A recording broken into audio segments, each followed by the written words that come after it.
Bonjour, je m'appelle David Yalous et dans cette vidéo, je vais vous faire un top 5 de meilleurs boxeurs de tous les temps. Ça, c'est mon top 5. Alors, à la cinquième position, je mets Roy Jones. Alors, Roy Jones, c'est un ancien boxeur qui est parvenu à faire 40 combats, 0 défaites, 40 victoires. Et c'est quelqu'un qui savait très bien bouger sur les rings. C'était un animateur, un pugiliste du ring. Il savait bouger. Et, en quatrième place, j'ai le Didi.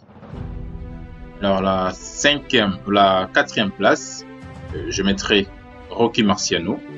Alors, Rocky Marciano, c'est l'un des rares poids lourds qui a réussi à faire un bilan et 49 combats et 49 victoires, 0 défaite. Rocky Marciano, du début jusqu'à la fin de sa carrière pro, il n'a connu aucune défaite.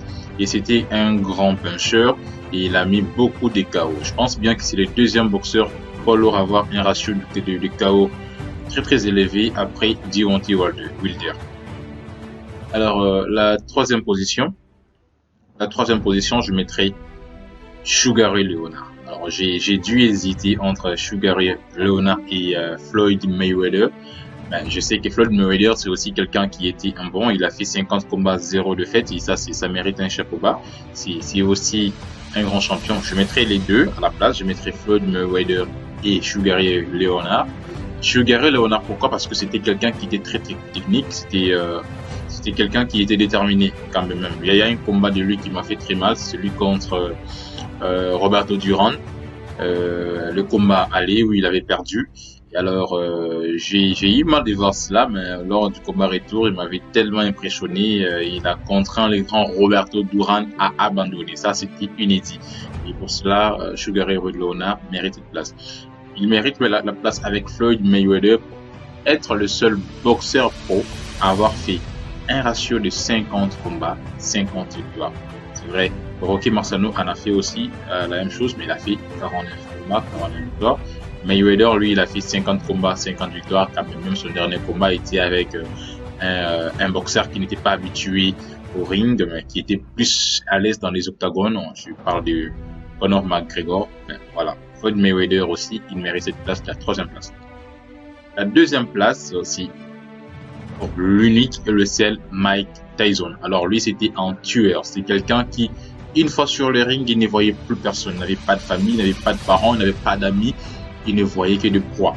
Et ça mérite vraiment un grand respect. Mike Tyson, c'est quelqu'un qui nous a fait rêver. C'était un champion hors du commun qui se parvenait à mettre KO des boxeurs bien avant la quatrième round. Le quatrième round, c'est quelqu'un qui savait vraiment animer. Et voilà. La première place, je la réserve au seul et unique Mohamed Ali. Alors, Mohamed Ali, c'est pour moi le plus grand boxeur de tous les temps. Il était bon sur les rings, en dehors du ring et en dehors de la boxe. C'était un grand champion et son combat qui m'a le plus attiré. C'est vrai que je suis congolais qui vit à Kinshasa. On a tous rêvé de ces combats contre George Foreman où on a tous chanté Ali Bomaye, Ali Bomaye. Mais moi, les combats de Mohamed Ali qui m'a beaucoup plus impressionné, c'est contre Sonny Liston, qui était son tout premier combat du championnat du monde. Et il a humilié Sonny Liston.